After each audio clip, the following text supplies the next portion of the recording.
Pour l'émission de ce soir, j'ai choisi La règle du jeu, qui est mon film préféré. Et si je me suis permis de choisir mon film préféré, c'est que je crois qu'il est aussi le film préféré de beaucoup de gens de ma génération ou d'autres générations, de gens qui font du cinéma maintenant. On devient vraiment un fanatique de La règle du jeu. On compte les versions, on parle des versions avec la mort du petit lapin, les versions sans la mort du petit lapin, et on parle et on écrit beaucoup sur le film.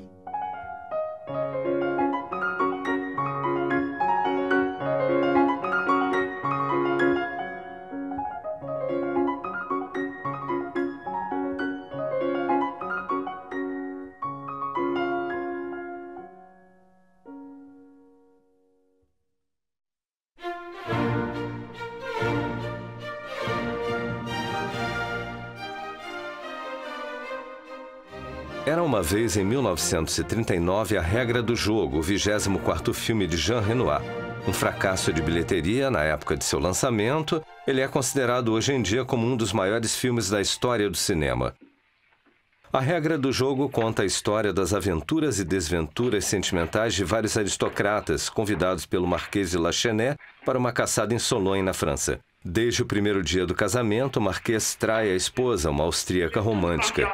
Durante o fim de semana, ela descobre a infidelidade do marido. Durante a festa à fantasia organizada na propriedade, ela se deixa cortejar por vários convidados. Um herói da aviação, um aristocrata cínico e Octave, um amigo de infância, e Mauricinho Parasita, interpretado pelo próprio Jean Renoir. Como em um jogo de espelhos, o mesmo enredo se desenvolve entre a criadagem. Lisette, criada de quarto e confidente da marquesa, deixa o marido, o guarda-caça Schumacher, louco de ciúmes ao traí-lo com Marceau, ex-caçador ilegal e criado doméstico. Apenas Octave participa de ambas as tramas, tentando seduzir tanto Lisette quanto a marquesa. Por toda parte, mal-entendidos, confusões e reviravoltas se sucedem em um ritmo endiabrado.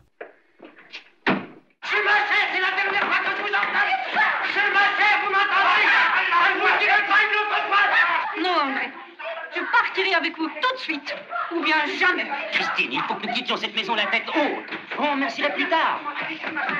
Pardon, madame. Madame.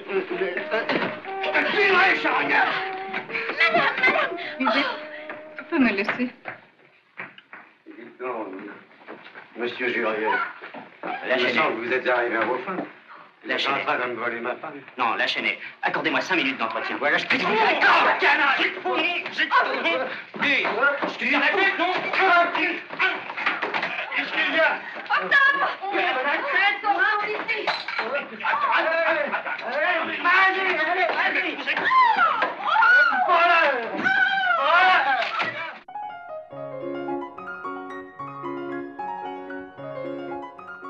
Il y a le côté Charlot dans la fête.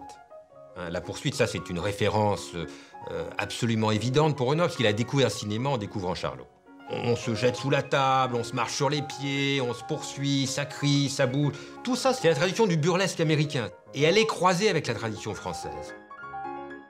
C'est ça le talent de Renoir, c'est l'alliance entre la haute culture littéraire française, mais populaire, Molière c'est populaire, et une tradition populaire américaine du burlesque, du Charlot. Il y a une série de conversations qui se croisent, qui sont bidonnantes. Hein. À la limite, on peut se dire que certaines d'entre elles auraient pu faire partie des premières pièces de Ionesco. Ce côté où on parle constamment en se disant des choses qui n'ont presque aucune signification, aucune importance. Demain, je vais quitter le château et tu le quitteras avec moi. Mais si tu veux, Édouard. Je t'emmène en Alsace. Là-bas, les bracos, les crapules, les marceaux, quoi. On sait les dresser. Un bon coup de fusil. La nuit dans la forêt, et puis on n'en parle plus. Mais bien sûr. Après tout, je me fous de leur argent. Trop bête d'avoir du bien et de travailler chez les autres, quand on peut être l'homme de chez soi. Oh oui, puis ça doit être si beau, l'Alsace. Avec les grands sapins, et puis la neige, et puis les cigognes. Oh, Marceau! Jean n'est pas du tout un théoricien du cinéma. Il le dit lui-même, je ne suis pas Mais il avait un sens du nonsense, un sens de l'humour et du goût du paradoxe qui fait qu'il ne fallait pas toujours prendre au pied de la lettre ce qu'il disait. Mais enfin, il se moquait un peu de lui-même en disant « Moi, je ne suis pas réalisateur, je ne suis pas un scénariste, je ne suis pas un comédien, je suis un conteur. » En général, et toujours, et pendant toute la vie, je suis possédé d'une certaine idée générale. Cette idée générale est extrêmement forte, mais je ne trouve jamais, au début, le véhicule qui permettra de la transporter. Je ne sais pas comment l'exprimer, cette idée générale. Et puis alors, très souvent, quand j'ai de la chance, je trouve une petite idée, une idée purement d'intrigue, une idée purement vaudevillesque. Et, par exemple, là, n'est-ce pas, j'ai eu l'idée d'essayer d'imiter une comédie de Musset. On prend un schéma dramatique et on le joue en comédie. Et là, on le joue en farce. La jalousie, oui, c'est un sujet qui peut être dramatique, selon que ce soit fait par Racine, mais ça peut, si c'est fait par Molière, ça devient un sujet de comédie. Et là, Renoir décide de le transformer en quelque chose de bouffon, alors que c'est très sérieux.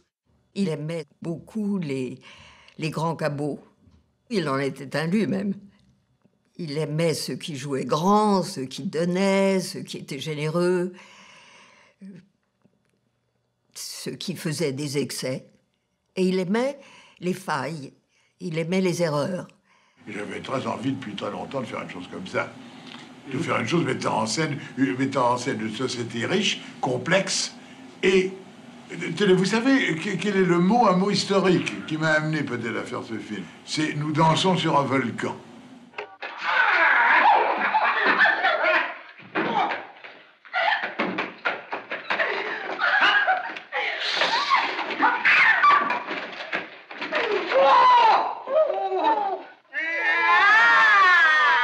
Vous êtes fait mal, hein?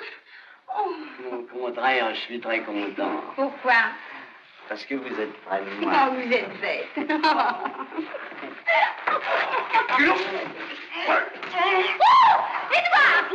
si tu nous laisses pas tranquille, je vais me plaindre à madame et je te ferai chasser.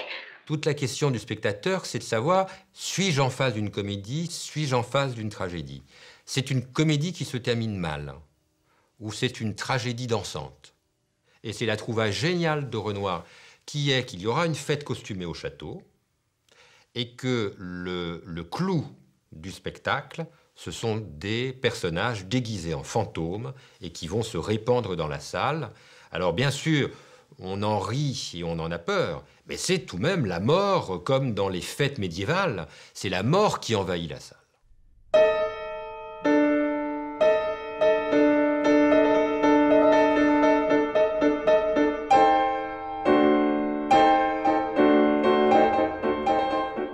À partir de ce moment-là, la comédie grince de plus en plus. Bien sûr, on rit encore, mais ce sont des échos de la comédie. Quando Renoir escreveu e dirigiu A Regra do Jogo, ele estava sob o efeito da história europeia. Nos últimos meses de 1938, Hitler anexou a Áustria e, com os acordos de Munique, a França e a Grã-Bretanha abandonaram a Tchecoslováquia. Em novembro, os nazistas organizaram na Alemanha a Noite dos Cristais, um ataque generalizado aos judeus.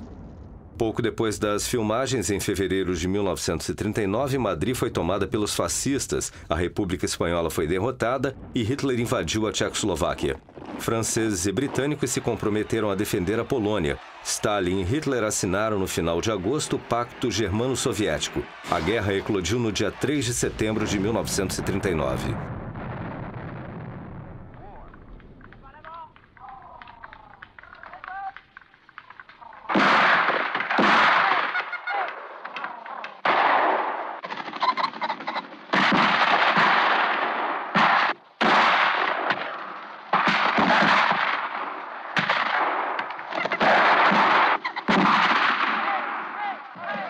Le massacre de la chasse impose, dans le réalisme du tournage même, les vrais lapins, les vrais faisans vraiment tués, avec ce montage étourdissant.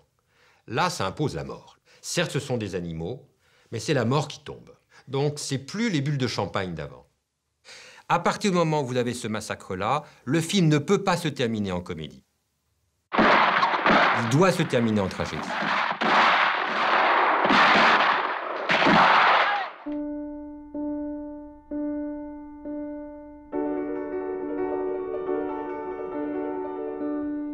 Jurrier, o aviador que acaba de bater recorde ao atravessar o Atlântico, é abatido como coelho por Schumacher e Marceau, que pensam estar surpreendendo Lisette com seu amante.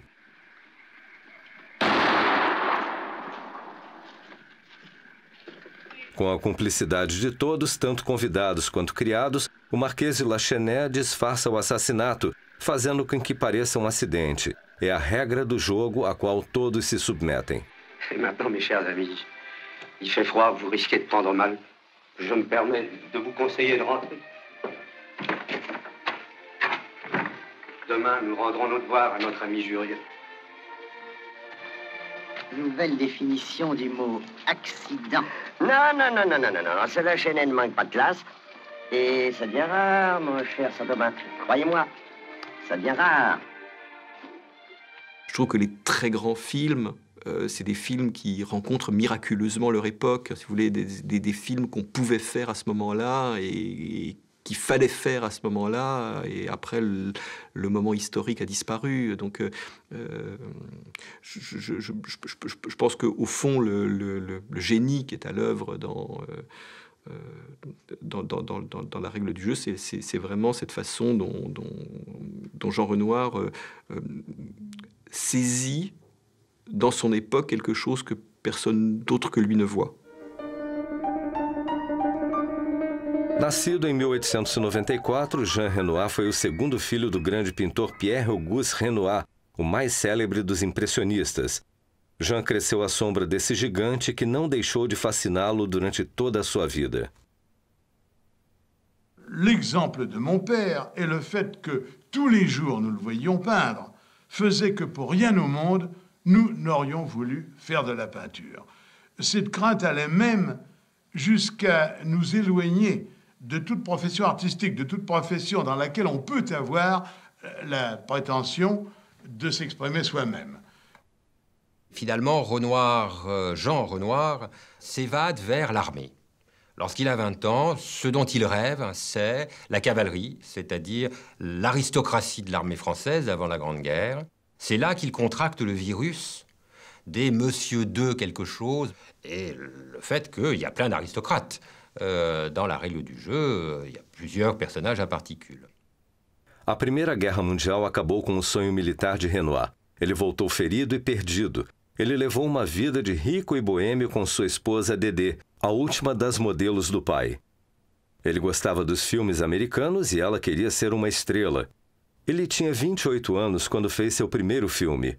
Foi um fracasso após o outro. Para poder financiar seus filmes, ele foi obrigado a vender os quadros herdados de seu pai. À un moment donné, au mur, il n'y avait plus que les cadres vides. Et Jean a été saisi par une sorte un peu de désespoir en se disant, mais voilà, qu'est-ce qui reste des tableaux de mon père? Il ne reste que les cadres. Et à tel point d'ailleurs qu'il a voulu, à un moment donné, abandonner le cinéma. Les gens, et notamment le milieu du cinéma, le considéraient comme un amateur. Il expérimentait beaucoup, il se singularisait beaucoup par rapport au milieu, et il était très jalousé. J'ai entendu un cinéaste français assez connu disant « Oh, mais si mon père avait été peintre et si j'avais eu l'étoile de mon père à vendre, moi aussi j'aurais fait beaucoup de films. » Ben non.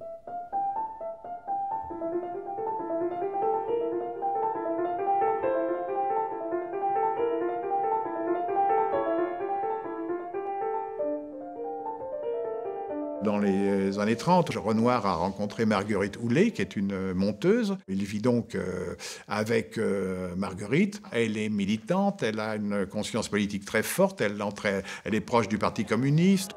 Nos anos 30, as crises econômica e política se confundiram. Ministros caíram um após o outro e as ruas ferveram. Em fevereiro de 1934, grupos de extrema-direita protestaram diante da Assembleia Nacional. A República resistiu apesar da violência das manifestações. No final de 1935, o Partido Comunista, a seção francesa da Internacional Operária e os radicais formaram a Frente Popular contra o Fascismo. A coligação venceu as eleições de maio de 1936 Léon Blum se tornou presidente do Conselho de Ministros. Naqueles anos, a política invadiu a vida de muitos franceses, particularmente a do casal Renoir. Au tout début de 1936, le Parti communiste cherche un cinéaste pour diriger un film de propagande. Et Renoir dirige en février, mars 1936, un film qui est La vie est à nous. Le jour où Torres lui a proposé de faire le film du Parti communiste, il est venu me voir et il m'a demandé mon avis. Je lui ai dit, écoute, lorsque L'Herbier fait un film, il a 20 000 clients, Epstein 10 000, Gans 30 ou 40 000, toi tu n'as pas de clientèle. Prends la clientèle du Parti communiste. À partir de ce moment-là, Renoir devient un compagnon de route pendant un an et demi du Parti communiste. Il écrit dans la presse communiste, il participe aux meetings, il est le parrain de la propre fille de Maurice Thorez. Moi, j'avoue que je suis la victime de l'environnement. La victime heureuse, d'ailleurs, j'en suis extrêmement content, mais c'est ce que je vois autour de moi qui détermine mes réactions. Les opinions politiques de Renoir, ça n'existe pas. Il y a les opinions cinématographiques de Renoir. Et ça, c'est la seule chose. Des scènes, c'est lui. Voilà. C'est un grand bourgeois, Renoir, par quelque bout qu'on le prenne. Mais enfin, c'est quelqu'un qui s'est engagé de façon généreuse, franche, et il en est sorti des œuvres extraordinaires. Donc, et puis, il fait La règle du jeu, où il représente, avec tendresse, avec sympathie, une forme d'aristocratie de son époque. C'est difficile d'avoir en France, d'avoir de la sympathie pour l'aristocratie post-révolution, parce que quand même... Comme je suis heureuse d'être ici. Moi aussi. Bonjour, monsieur le marquis. Bonjour, madame la marquise. Bonjour. Monsieur le marquis, j'ai allumé le calorifère et j'ai garni toutes les cheminées. Bon, eh bien, restez-moi Corneille. Comment va Gertrude? Je remercie madame la marquise, Gertrude va très bien. Bravo. Est-ce que le charbon a été livré? Oui, monsieur Corneille. Vous avez fait rentrer du bois? Oui, monsieur Corneille. Très bien, mon ami. Bonjour, Lisette. Bonjour, Edouard. Ça va? Oui, ça va. Ah, enfin, te voilà. Oui, me voilà.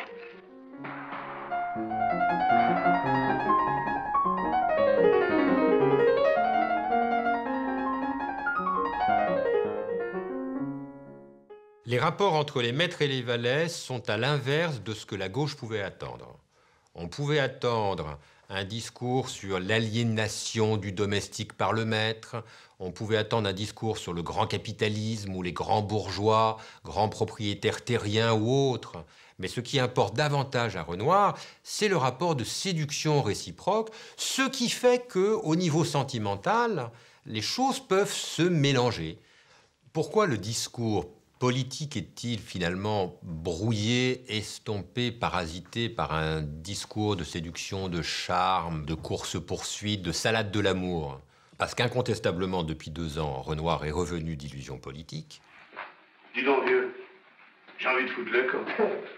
J'ai envie de disparaître dans un trou. Et ça t'avancerait à quoi? Bah, ça m'avancerait à plus rien voir, à plus chercher, à savoir ce qui est bien, ce qui est mal. Parce que, tu comprends, sur cette terre, il y a une chose effroyable, c'est que tout le monde a ses raisons. Mais bien sûr que tout le monde a ses raisons. Et moi, je suis pour que chacun les expose librement. No final de 1938, quando começou a preparar a regra do jogo, Renoir havia acabado de conseguir seus 2 primeiros sucessos de bilheteria, A Grande Ilusão e A Besta Humana. Animado com seus êxitos, ele se sentiu livre para experimentar. Para seu novo filme, ele decidiu assumir as funções de produtor, roteirista, dialoguista, diretor e até de ator. Ele interpretou Octave, o centro de todas as intrigas do filme. La règle du jeu, c'est la consécration. Enfin jouer un rôle majeur. Octave, c'est lui c'est Octave. Forcément, il y a un aspect autobiographique, ce désir d'être reconnu par le public, que ce soit en étant sur une scène ou en étant un cinéaste. Octave est taraudé par la peur d'être un raté. C'est un type qui voulait devenir chef d'orchestre et puis qui n'a pas pu être chef d'orchestre, qui est peut-être devenu vaguement critique musical. On comprend très bien que c'était également la hantise de Renoir. Il y a quand même le fantôme du père et puis il doute de lui-même. Enfin, je veux dire, c'est un artiste. Il se remet perpétuellement en question et il est hanté par ce problème d'être un raté. Et alors c'est assez stupéfiant et c'est ce qui est bouleversant dans la règle du jeu, c'est que ce type qui pense être un raté est en train de faire son chef-d'œuvre.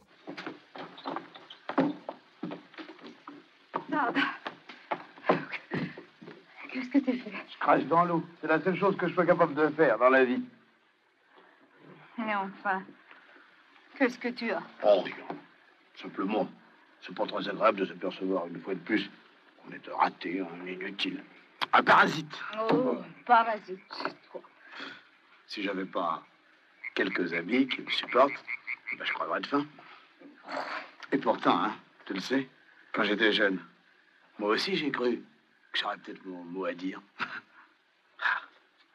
Le contact avec le public, tu vois, c'est ce truc-là que j'aurais voulu connaître. Ça doit être bouleversant, hein.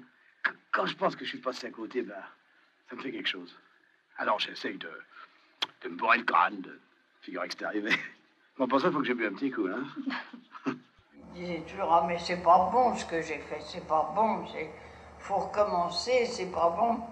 Et on lui disait, mais si, c'est très bien, justement, c'est naturel, c'est ce petit côté gauche qui fait que c'est bien, c'est très très bien. Il avait besoin de se sentir protégé, de se sentir entouré, en un mot, de se sentir aimé. Nesse filme, Renoir teve múltiplos desafios. Ele selecionou uma equipe de coadjuvantes talentosos, mas não contou com nenhuma grande estrela no elenco. Enquanto a ameaça da Alemanha nazista se tornava cada vez mais real, ele confiou o papel da Marquesa de Lachenet a Nora Gregor, uma atriz austríaca casada com um príncipe de extrema-direita que se opunha à anexação de seu país pelos alemães. Ambos se refugiaram na França.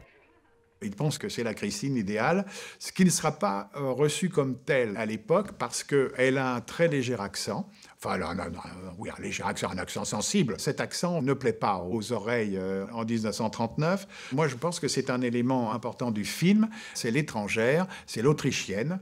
Est-ce que c'est l'intruse? Pas oublier qu'on est à l'époque dans le fantasme et la phobie de la 5e colonne. Tu l'invites? Oui, je vais l'inviter. Je ne veux pas être la dame qui a réduit au désespoir les héros du jour, l'idole des foules. S'il se casse la figure en avion, on dira que c'est de ma faute. On me traitera de vanne, d'ennemi public, d'obstacle au progrès. On parlera de la main de l'étranger.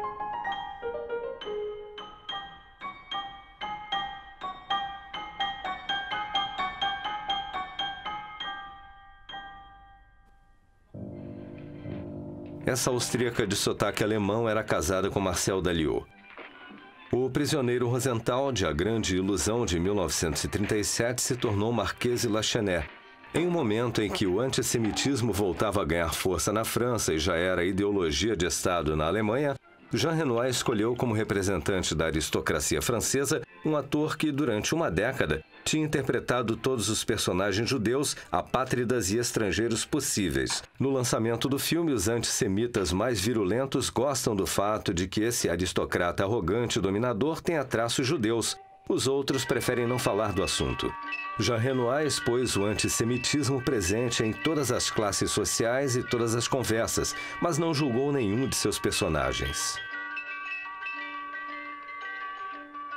Enfin, mon cher Corneille, vous qui avez servi 10 ans chez le comte de Vaudois. Pardon, 12 ans. Et j'y serais encore si monsieur le comte n'avait pas été ruiné dans les produits alimentaires. Bon, eh bien, est-ce que la comtesse... Mon cher ami, la comtesse n'avait pas d'amant. Oh, bah évidemment, elle avait 85 ans et on l'a traînée dans une petite voiture.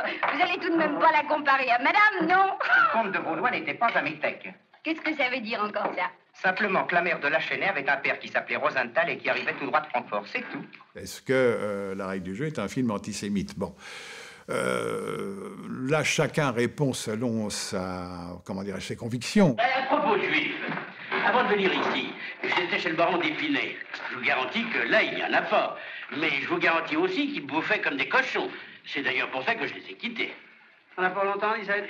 Ah bah, je ne sais pas, madame a encore besoin de moi. Lachenet, tout métèque qu'il est. m'a fait appeler l'autre jour pour m'engueuler pour une salade de pommes de terre. Vous savez, ou plutôt vous ne savez pas, que pour que cette salade soit mangeable, il faut verser le vin blanc sur les pommes de terre lorsque celles-ci sont encore absolument bouillantes. Ce que Célestin n'avait pas fait parce qu'il n'aime pas se brûler les doigts. Eh bien, lui, le patron, il a reniflé ça tout de suite. Vous me direz ce que vous voudrez, mais ça, c'est un homme du monde. Un infime détail dans le tapis, mais qui vaut de l'or, c'est que le cuisinier se prénomme Jean, comme Jean Renoir. Moi, je pense au contraire, ce sont des films qui dénoncent l'antisémitisme de l'époque, qui était alors ambiant, mais tout le monde n'est toujours pas d'accord à cet égard, et je crois que c'est une question qui restera perpétuellement en suspens. Mais, alors je demande qu'on me cite un seul cinéaste français n'ayant pas tenu des propos antisémites, xénophobes et ou antisémites avant-guerre, dans les années 35. Il y en a un seul, c'est Janson. A guerra estourou ano depois e Renoir se refugiou nos Estados Unidos. Ele escreveu ao diretor de rádio e cinema de Vichy 2 cartas de conteúdo fortemente antissemita. Renoir, c'est la France, avec ses revirements de la France entre, je dirais, 1932-33 et 1945. Il n'y a qu'à voir l'évolution de la France pendant cette quinzaine d'années.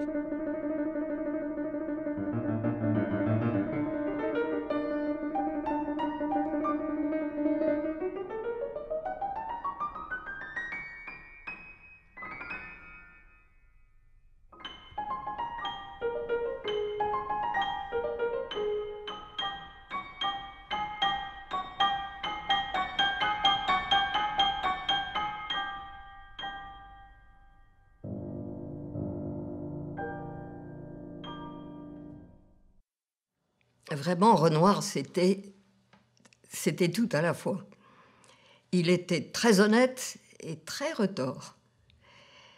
Il était très brouillon d'apparence, mais le genre, il était comme un monteur de montres suisses. Alors que, voilà, on voyait arriver Renoir, on se disait, c'est un gros ours bourru. Non, pas du tout. Je pense qu'il s'est fourvoyé plusieurs fois sur le plan politique, mais jamais sur le plan du cœur. Il ne s'est jamais trahi. Je pense que cette profonde motivation était l'intérêt qu'il portait sur l'homme en général. C'était un profond humaniste, c'était un homme de cœur. Même quand Renoir est critique à l'égard d'un personnage ou d'un autre personnage, il le contrebalance par des traits d'humanisation.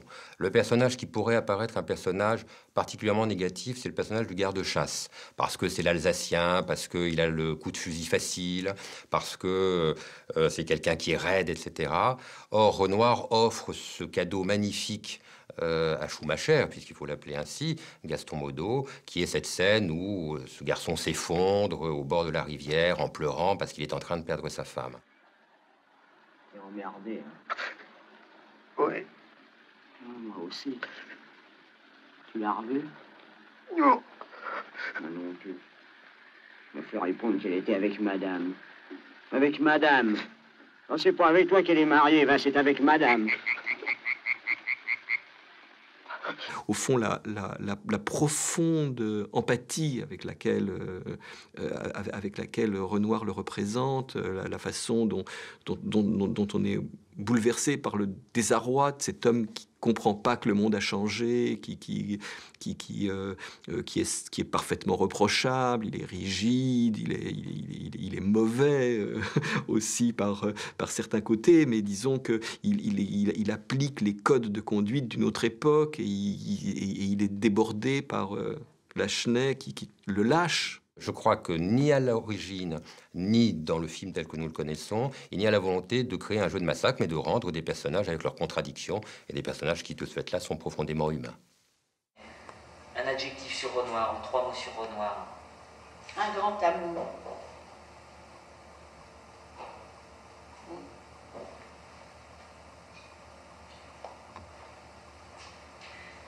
Eh oui. Ah ben.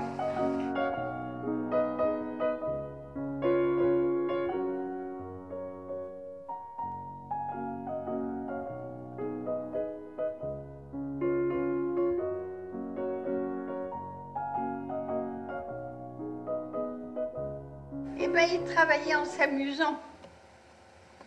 Toujours la rigolade. Il fallait toujours qu'il y ait une anecdote qui le fasse rigoler. Il aimait s'amuser. Il n'aimait pas le sérieux. Il n'était pas sérieux. On n'avait pas l'impression de travailler, d'ailleurs. Hein. On s'amusait. Les tablées familiales où les comédiens sont là, et puis les femmes des comédiens, et puis les maîtresses des comédiens, et puis les visiteurs. Tout le monde est là, on pousse la chansonnette, on fait un tour de magie, on raconte des anecdotes, tout et rien. Ça entretient la vie de l'équipe. Quand il tenait au tournage en extérieur, c'était aussi pour ça, parce qu'il y a un moment donné où l'équipe est en fusion ensemble. Je crois que le métier du metteur en scène est de donner à chacun l'impression qu'il a du génie. Et si le metteur en scène est bon, eh bien l'acteur aura du génie, devra avoir du génie. Alors, pour lui faire croire qu'il a du génie, il faut lui dire que c'est très bien. Même si c'est pas très bien. Il faut lui dire que c'est très bien. Et puis, il faut l'amener tout de même à des petites modifications, de fil en aiguille. On lui dit que peut-être, avec un petit peu plus, disons, d'intensité, ça sera peut-être un petit peu mieux. Peut-être avec un petit peu moins d'extériorisation. Bref, comme ça, en corrigeant un petit peu, comme ci, comme ci, comme ça. Alors, on arrive à la seule chose qui est importante, à aider à l'acteur à se trouver lui-même. Il sait que quand c'est important qu'il y ait tel ou tel sentiment qui soit le moteur d'une scène, ce sentiment sera amoindri si on le hache, si on le... Voilà. Et moi, c'est ça, j'en suis mais quasi certain de ça. Je vois bien, les acteurs, ce sont des animaux qui sont parfois fragiles, hein, qui travaillent sur un fil, et si on leur demande de donner une émotion très tendue, là, et très importante, très essentielle, alors laissons-les aller jusqu'au bout de ces émotions.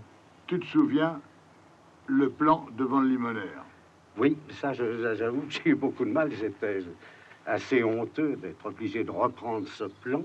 Et je me disais, pourtant, c'est simple. Je vais venir devant le limonaire et puis avoir l'air joyeux.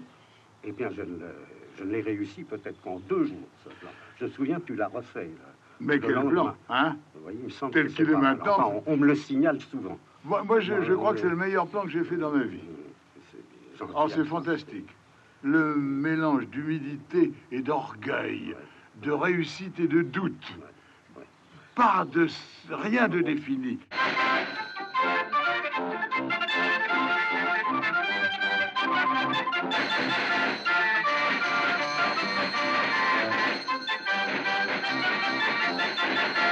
En réalité, dans un film comme celui-là, 50% du film est improvisé. Mais c'est une improvisation qui correspond à ce que j'avais profondément en moi. Autrement dit, le sentiment général n'est pas improvisé. Les manières de l'exprimer sont très souvent improvisées. Parce qu'il me disait, tu passes là-bas dans le fond, puis tu reviens là, puis tu repars. Et moi, puis alors, comme j'avais cette évolution de danseuse, ça lui a plu et ça lui a donné sûrement l'idée de faire aux autres la même chose. Ce qui donne cet envolé au film qui n'est pas statique.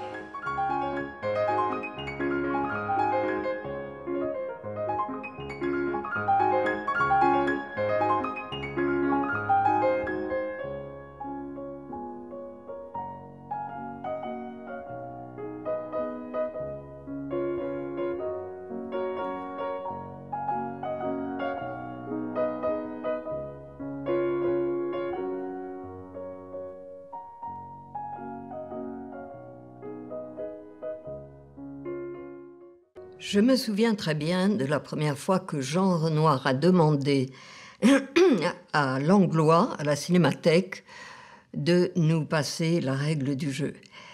Et je devais avoir 23-24 ans, et je dois avouer que j'ai été choquée. J'ai trouvé le film tout à fait en dehors des règles habituelles, et j'ai été, je ne veux pas dire violée, mais un petit peu... J'ai été vraiment dérangée par ce film. Mais il faut se souvenir que les films de cette époque-là étaient des films qui représentaient la femme, les histoires, d'une manière totalement artificielle. Les comportements, les dialogues, le maquillage, l'éclairage. On voyait des femmes sublimes avec des cils incroyables, un éclairage par derrière. C'était l'artifice même au cinéma à cette époque-là. Et même mes parents m'ont dit, bah, tu sais, on n'est pas fiers que tu sois dans le film d'un fou. Ben, pour le commun des mortels, c'était un genre de folie, parce que c'était un film nouveau. Incompréhensible. Parce que c'était un film nouveau, tout Ils ne comprenaient pas.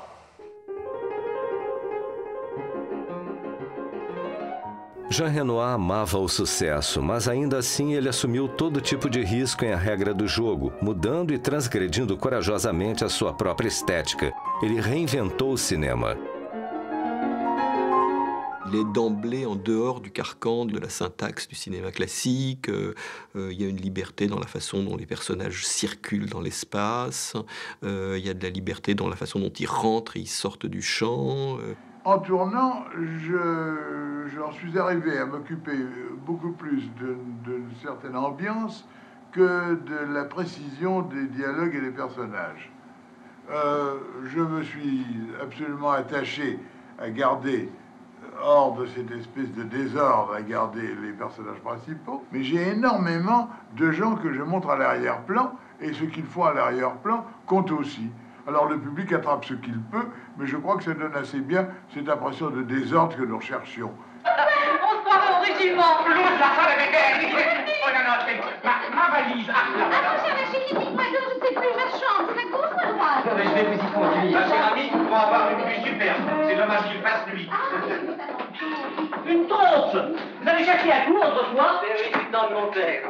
Comme ça, je ne fais pas trop de bruit. Non, je demande chacun. Per la festa, moi, je ferai une grande démonstration d'épée. Moi, autrefois, je faisais un tour de carte et j'étais bulqué. Parce que vous le ferez sera bien fait. Vous êtes une grande musicienne. Amusez-vous bien.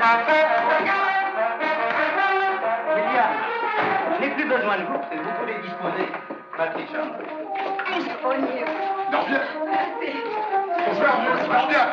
Oui, dans La Règle du jeu, dans d'autres films déjà avant, Renoir affiche une prédilection pour les plans très, très longs. Alors, les plans de Renoir sont non seulement longs, ils sont constamment en mouvement.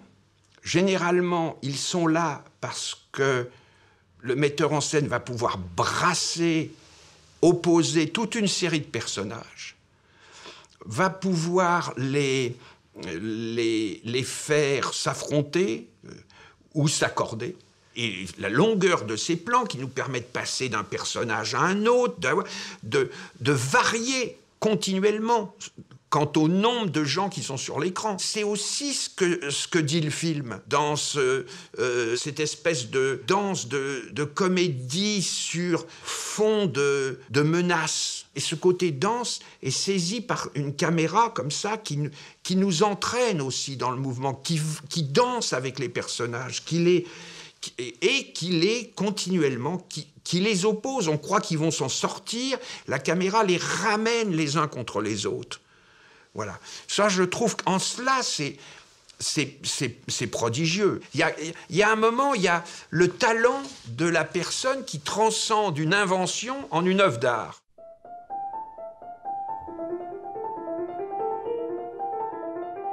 À l'époque où Renoir tourne La Règle du jeu, il y avait une dictature de la technique. Il y avait une dictature des chefs opérateurs, et que de prendre certaines décisions représentait de l'audace, du courage, de la volonté, de l'autorité. Donc c'est évident que ce que demande Renoir, par moments, c'est quelque chose qui transgresse les règles. Jean Gabin, que j'ai longuement questionné sur Renoir, m'avait dit qu'il ne l'avait entendu hurler qu'une fois, mais c'était contre un chef opérateur. C'était lors de La Bête humaine, quand Kurt Courant voulait faire changer Gabin de place par rapport à la lumière. Et Gabin m'avait dit, c'est la seule fois où j'ai vu le gros se mettre en colère, une rage, et il a dit, Monsieur Courant, si Monsieur Gabin est bien là, il ne bougera pas. Ce n'est pas à Monsieur Gabin de s'adapter à votre photo, c'est à vous de vous adapter à Monsieur Gabin. Voilà. Et d'abord, arrêtez de faire chier les acteurs avec votre photo UFA.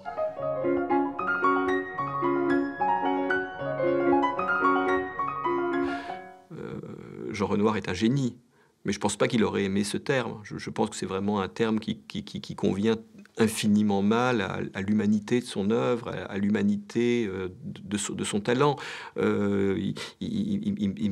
C'est quelqu'un qui, au contraire, a constamment cherché à ramener l'art cinématographique à l'échelle humaine, au meilleur sens du terme. C'est ce qu'il a appris de son père, c'est ce qu'il a appris des artistes impressionnistes. C'est en ça que les cinéastes modernes, ceux de la nouvelle vague, se sont reconnus dans un film comme La Règle du jeu.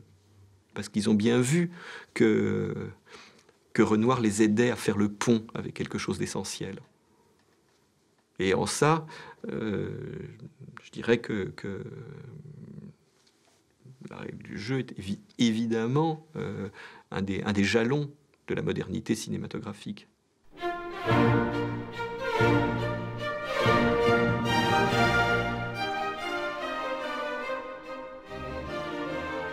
As filmagens das cenas exteriores estavam previstas para começar em 15 de fevereiro e terminar em 15 de abril, e o filme finalizado seria lançado no final do mês de junho de 1939. Mas a chuva não deu tréguas em Sologne, o cronograma atrasou e o orçamento estourou. Jean Renoir pediu ajuda financeira aos estúdios Gaumont. Foi aí que começaram os desentendimentos e questionamentos. Sua vida amorosa estava dividida entre a editora Marguerite, com quem ele morava há uma década, e a continuista do filme de Daufrère, por quem ele se apaixonou durante as filmagens. Como se não bastasse, Renoir também se via às voltas com as emergências da guerra iminente. Le montage de La Règle du jeu appartient à ces épisodes très compliqués de l'histoire mouvementée, de ce film mouvementé.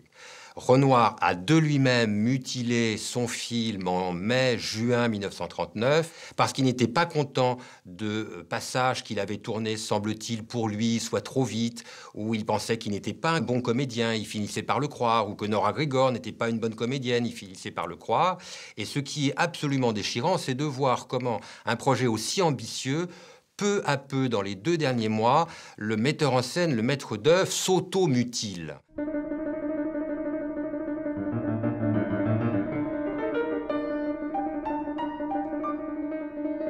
Il montait encore et il mixait encore quelques jours, pas quelques semaines, quelques jours avant les premières projections privées de presse. Ces projections sont mauvaises.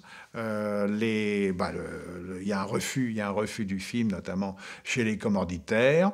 Et petit à petit, on va faire pression sur Renoir pour couper.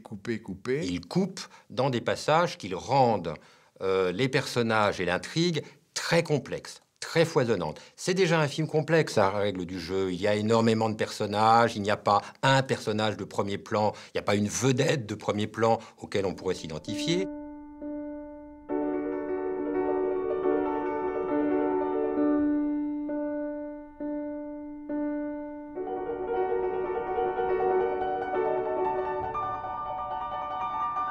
C'est aussi peut-être l'usure. Hein. Il a 15 ans de cinéma derrière lui. Il est possible qu'il baisse un peu les bras. Puis il est bien, puisque beaucoup de gens et des gens en qui il a confiance et tout, etc., lui disent qu'il faut couper. Il n'est plus en état de résistance.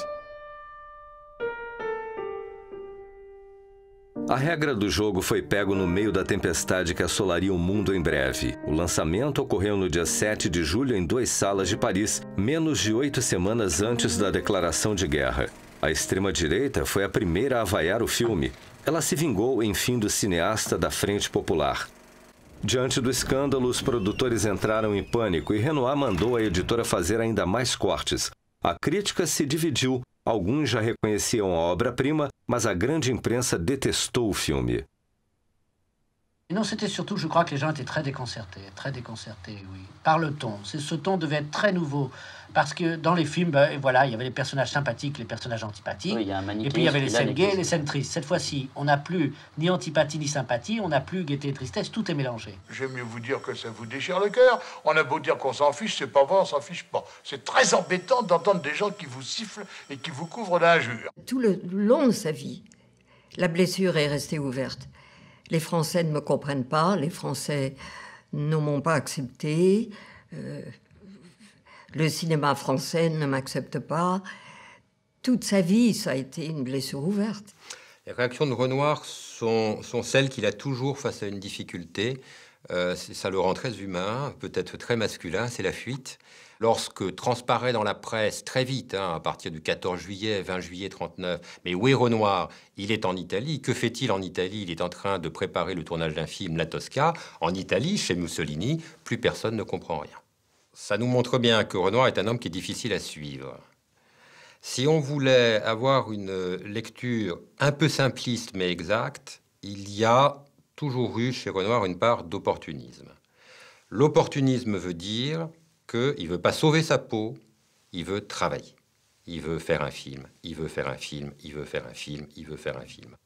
Sa nouvelle compagne, Dido Frère, qui elle n'était pas du tout une femme de gauche, n'était pas mécontente qu'on commence à couper les ponts avec la France. Et ma foi, elle est en Italie tournée, de la même manière que l'année suivante, elle poussera au maximum Renoir à quitter la France pour aller s'installer aux États-Unis. Et quand Renoir part aux États-Unis, il a une obsession, c'est pas de servir la France ou de desservir la France, c'est de travailler. A guerra abalou a vida de todos. Nora Gregor e seu marido fugiram novamente, dessa vez para o Chile. Ela se suicidou em 1948. Perseguido na França pelos nazistas por ser judeu, Marcel Dalliot escapou por triz e conseguiu se refugiar nos Estados Unidos. Com o fim da guerra, ele voltou à França apenas para descobrir que toda a sua família havia sido exterminada. Jean Renoir e Dido Frère se casaram e moraram em Los Angeles. Ele foi o único grande cineasta francês do pré-guerra que, exilado em Hollywood, decide adotar a nacionalidade americana. O macartismo do início dos anos 50 o convence a voltar para a Europa. Ele filma A Carroça de Ouro em Roma antes de voltar para a França em 1954 para rodar French Cancan. Dido n'aimait pas trop la France parce qu'elle sentait qu'on ne rendait pas à son mari, on ne lui donnait pas ce qu'il méritait, on ne le traitait pas comme il le méritait. En 1958, des jeunes cinéphiles, Jacques Maréchal, fondateur des grands films classiques, et son camarade Gabory, rachètent les droits de La Règle du jeu et découvrent qu'il y a des dizaines et des dizaines et des dizaines de boîtes qui dorment dans un laboratoire. Ils ouvrent ces boîtes, ils y trouvent tout le matériau d'origine, du négatif, de la bande-son, et ils se rendent compte qu'ils visionnent des passages que personne n'a jamais vus. Personne. Ils ont reconstitué une version intégrale, plus longue. Et c'est là que apparaît le chef d'orchestre, la scène sur la passerelle, et la scène du couloir, et le baiser dans la serre, etc., etc.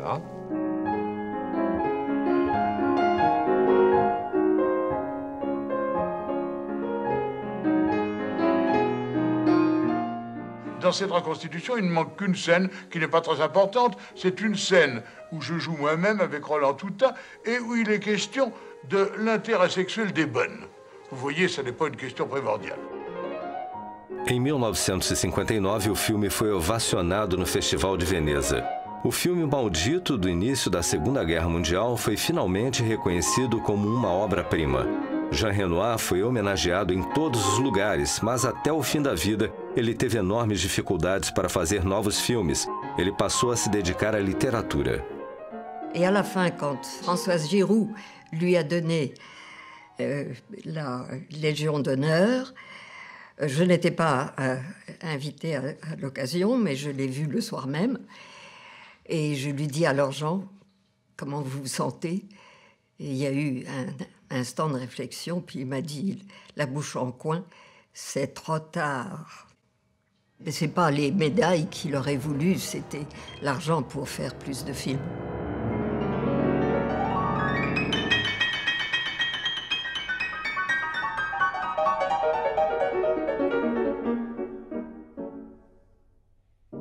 Il avait eu l'expérience de son père, qui avait été méconnu, et de tous les impressionnistes qui avaient été méconnus, et qui avaient été traînés dans la boue par le public, surtout par la presse. Donc ça ne l'étonnait pas. Il savait que les gens qui sont un peu en avance de leur temps vont être très maltraités. Il savait qu'il avait raison. Il savait que ses films étaient bons. Il savait que c'était du cinéma riche, nouveau, impérissable. Mais...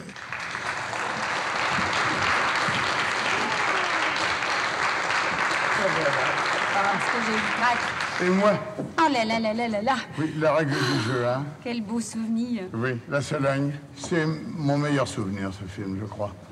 Oui, je crois que si j'avais à choisir de refaire un film, c'est celui-là que je referais. Il me semble. D'abord parce que c'est un film... Tu vois, dans ce film, nous sommes tous très gentils, nous sommes adorables et nous sommes en même temps très méchants. Mais c'est très bien, c'est d'être méchant et gentil, hein. Tu ne trouves pas? Oui, bah écoute, on va se revoir tout à l'heure, tu m'excuses, hein. Bon. Eh bien, si on prenait un petit verre ensemble après, Oui, tu veux oui. bien? Ah oui, Oh, oui. Ah. Merci, Au revoir, mon Paulette. petit John. Au revoir. À tout de suite.